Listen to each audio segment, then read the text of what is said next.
गरीब धना भगत की धुन लगी, बीज दिया जिंदा ने। सूखा खेत हरा हुआ, काकर बोई जाने। अपने आत्मा परमात्मा से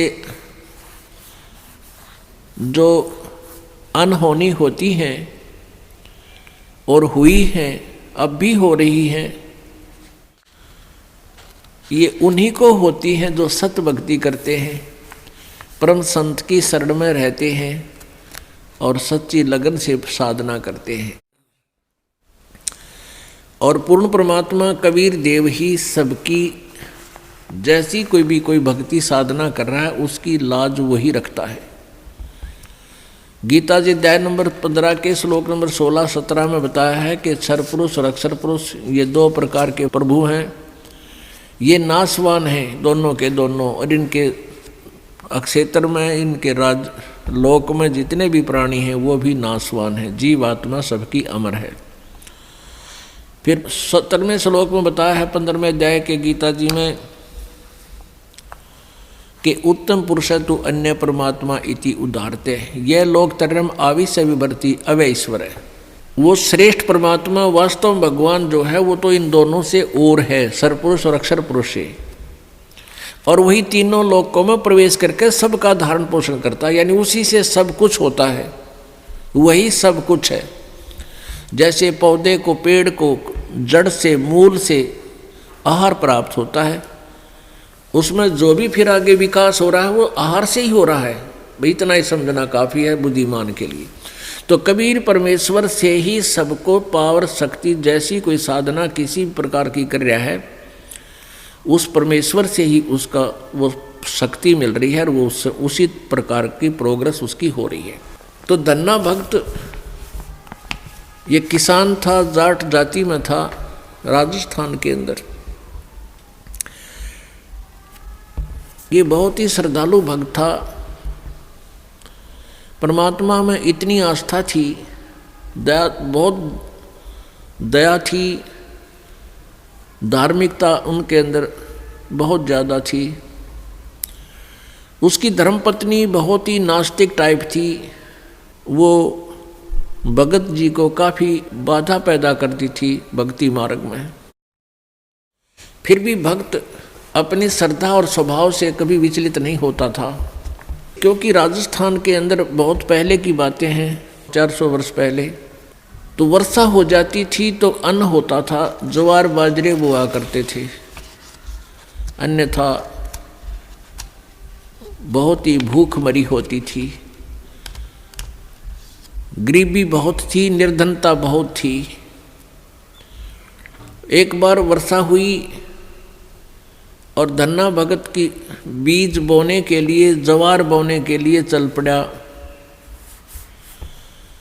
रास्ते में 4 संत भगत आ गए और भगत को देख करके भगत प्रणाम करते हैं, गदगद होते हैं, बैल खड़े कर लिए, वो जो ऊंट था वो खड़ा कर लिया और हाथ जोड़ कर प्रणाम किया, नमस्कार हो संतों को, राम राम कही और कुशल मंगल पूछा भगत ने। तो उन भक्तों ने बताया कि कुशल काहे की है भगत, 4 दिन हो गए रोटी नहीं खा ली, 3-4 दिन हो गए कोई अन्न नहीं मिला, हम ऐसे तीर्थ यात्रा पर जा रहे हैं। अब धन्ना भगत जी ने सोचा 4 दिन हो गए रोटी नहीं खाई, ये मरेंगे, निढाल हो रहे हैं बिल्कुल। कहा ले ये ज्वार खा लो। ज्वार थी, बीज बोन गया था, वह ज्वार रखती, भूखे मरे थे, मार गए गले, फटाफट खा गए सारी ने। अब भगत ने सोचा ज्वार तो खा ली भगतों ने और बीज ना बोया तो पड़ोसी लोग जाके घर में बताएंगे, पड़ोसी किसान, कि आपके खेत में बीज क्यों नहीं बीजा तुमने, और फिर मेरी पत्नी है वो मेरा सिर खावेगी, लड़ाई करेगी। उसने कंकर उठा ली, कहीं से ही कंकर इकट्ठी कर ली खेतों से और वो डाल ली थैले में और जैसे और किसान बीज बीजे थे ऐसे डाला सारे का और उसके ऊपर का हल चला के आ गया। अब कुछ दिनों के बाद क्या हुआ कि अन्य पड़ोसियों के तो ज्वार उगगी और भगत जी के खेत में ये मतीरे तुम्बे, ये मतीरे से मोटे मोटे हुआ कर ये तुम्बे उग गए, जो सीताफल जितने बड़े बड़े हुआ कर तुम्बे। अब एक पड़ोसन ने जाके उसकी पत्नी से कहा, धन्ना भगत की पत्नी से, उससे पूछा कि तुमने ज्वार नहीं बीजी थी क्या? धन्ना भगत की पत्नी ने कहा, क्या मतलब? कि आपके खेत में तो वो तुम्बे मतीरे अपने आप उग गए हैं, वो तो आप उग गया करे, वहाँ बोने नहीं पड़ते राजस्थान के क्षेत्र में। कहने लगे आपने कुछ बीजे नहीं रखा, उसमें तो नरा कुबाड़ जाम गया, वो तुम्बे पैदा हो गए, नर्रे इतने पड़े हैं बिना गिनती के, इसे मोटे मोटे। अब उसने सोचा कि भगत मार गया डंडी दिखे। धन्ना भगत की पत्नी ने सोचा भगत जी कर गया गड़बड़ और इसने बीज भी कितना दान में दिया होगा। अब उसने सोची एक बार खेत देख कर आऊँ, पाछे मगज मारूंगी इसके लिए। अब वो खेत में अपने पति से कहने लगी कि खेत में जाके आऊँ, मैं ज्वार देख कर आऊँ। भगत जी बोलिया है को नहीं। भगत जी को तो पता था वहाँ क्या मिलेगा, अपना चुप बैठा। और वो भगत धन्ना भगत जी अपने मित्रों के साथ उसी समय बातें करता था, भक्ति की चर्चा। जब वह कितना खेत खात में चली जाया करती, वह खेत में गई, उधर से अपने भक्तों के भगत आगे उड़े बैठे बैठे भगवान की चर्चा कर रहे हैं, आंखों में आंसू आ रहे हैं। और वह भगतनी आव है कति लाल पीड़ी हुई है, जान गया भगत आ गई या तो भाई करड़ाई। अब देखी जाएगी, जो होगा ही होना तो है ही। और वह कहकर एक मतीरा तोड़ जाई, तुम्बा इतना बारा मोटा सर पर धरी नो, अब इसका सर में मारूंगी। आ कहने बोली भगत जी खेत में बीज ज्वार बो का आया था। भगत जी न्यू कर ली नाड़ तले ने, और उसने नो सर में मारा। वो मतीरा मारने के उद्देश्य से नो सर में ठोकन खातिर वो न्यू कर गया थोड़ा सा, वो धरती में लाग के फूट गया। नो बोली बालक तन्ने खाएंगे के उड़े मतीरे उग गए सारे, तो बीज कित फूक आया। तो वो मतीरा जो था वो तुम्बा था, धरती में लाग के फूट गया। फूट गया तो उसमें एक दड़ी यानी 5 किलो लगभग ज्वार निकली। ज्वार अब एक बार तो अब भगत जी की तरफ देखा, वो नौकरें पड़ा था, एक तरफ देखा ज्वार का न अक्तुम्बे में तो ज्वार निकल आई। और वो न्यू बार बार देखा है, भगत जी ने भी देखा कि मैं शांत होगी के चक्कर है, उन्हें देखा तो तुम्बे में तो ज्वार निकल रही है। तो भगत ने 100 शुक्र मनाए, परमात्मा करड़ाई टाल दी, या ज्वार ने रोए थी या दरी ज्वार आपने दे दी।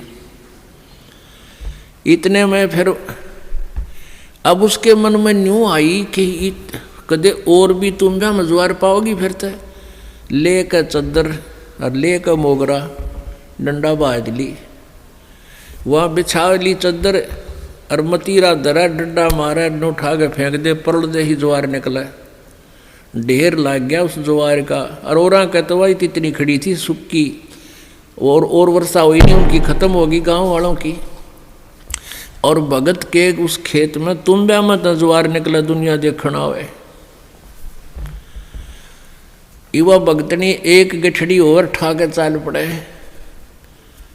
जब वह 3-4 गठड़ ले आई, 3-4 अपना जितनी उस खेत में होनी थी उगनी थी, यानी जिसमें निपज होनी थी उपज, उतनी ज्वार जब आ ली, भगत जी ने बोले वो और मत लाइए, अपनी आ चुकी है। और इसको बांट दे सारे गांव में, सबके बालक भूखे हैं। ने बोली क्यों, मैं सारी ले आऊँगी। वह ले आई ठाठा गए, फिर जो भी गिठड़ी लाए वहाँ तक ताबा बोझ मरती, वहाँ खोल ला उसके वो बूमड़ा हो जाए, उसके फूल वो बन जाए छिलका, ज्वार ना रहे। वह एक दो गिठड़ी तो लाई, फिर बैठ गई, अगियो अच्छा चाड़ा हुआ। तब धन्ना भक्त ने कहा भाई बाकी की ज्वार भगवान ने आप सबके लिए दी है और अपने हिसाब की ले जियो जिसने जितनी चाहिए और सबको बांट दे। तो परमात्मा कहते हैं ये मालिक ऐसे ही किया करता है, तो हम सच्ची लगन लगावें। परसों एक बहन आई रेवाड़ी साइड की, वह 10-8-9 वर्ष से नाम ले रही थी। उसका पति नाम नहीं ले हुआ था, वो गुटी छुट्टी लावा था। फिर उसने ये वो तकलीफ होगी, कोई बीमार सिमार हो गया, उसने भी नाम ले लिया।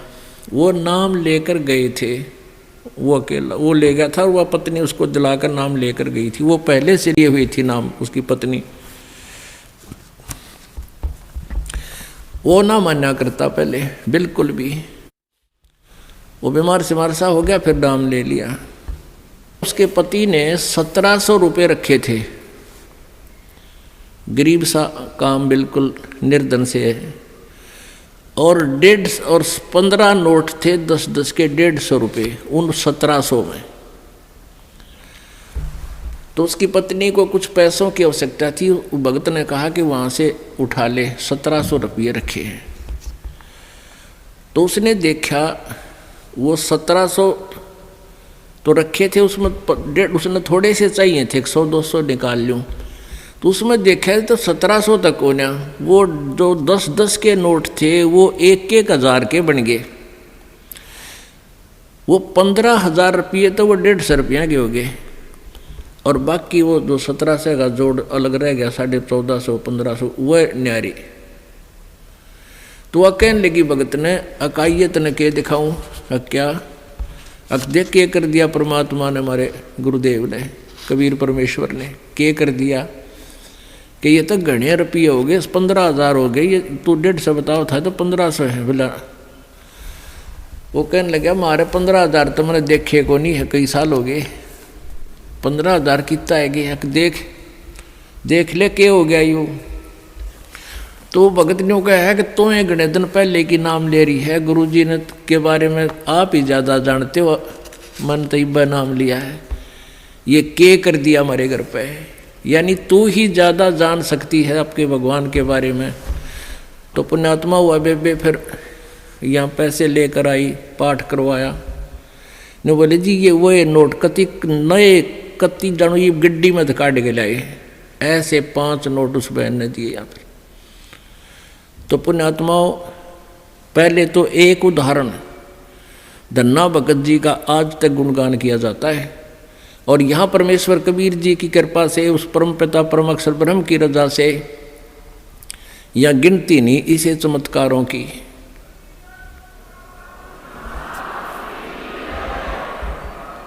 सत साहिब। तो पुण्यात्माओं ये वो परम शक्ति है और आपकी वो परम भक्ति है जिससे ये इसे काम तक आप होया करें। अब जैसे परमात्मा ये भी कहते हैं कि वो संत नहीं जो चमत्कार करे, और वो भी संत नहीं जिसने इसे चमत्कार ना हो। बताओ दोनों बात, कि एक तो न्यू का जात न्यू हो जाएगा, वो संत नहीं, वो ढेर आदमी है। और जिस संत से उपदेश लेने के बाद ऐसे पेटे नहीं भरे, इस प्रकार की रजा नहीं बख्शी गई, तो वो भी संत नहीं है। यानी संत ये नहीं कहता तरह होंगे, लेकिन वो क्रिया ऐसी बता देता, वो हंग होंगे, अपने आप होंगे, ना चाहते हुए भी होंगे। ऐसे बहुत से प्रमाण हैं। ये वो परमात्मा है पूरी पृथ्वी का सोना बना दे, पर फिर रोटी कितने खाएंगे।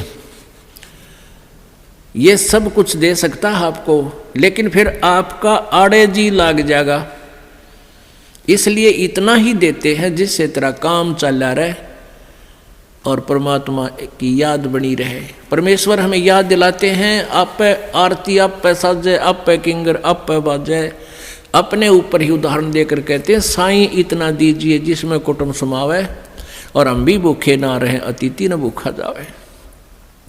और कहते हैं कि इस सुख के माथे पत्थर पड़ो जो नाम हृदय जावे, और बलिहारी उस दुख के जो पल पल नाम रटावे। परमेश्वर कहते हैं कि ऐसा सुख भी ना मांगियो जिस तो भगवान तो भूल पड़े। आग लगे से सुख का जो भगवान तो दूर करे, और बलिहारी उस दुख का जो भगवान याद दिवावे। हे परमात्मा, ऐसा दुख भी दिए रखना जिससे तेरी याद बनी रहे। गरीब धन्ना भगत की धुन लगी, बीज दिया जिन दान, सूखा खेत हरा हुआ वा काकर वो ही जाने। अब वो खाली खेत हरा हो गया, खाली कांकर बोक आए थे और मौज मचा दी भगवान ने।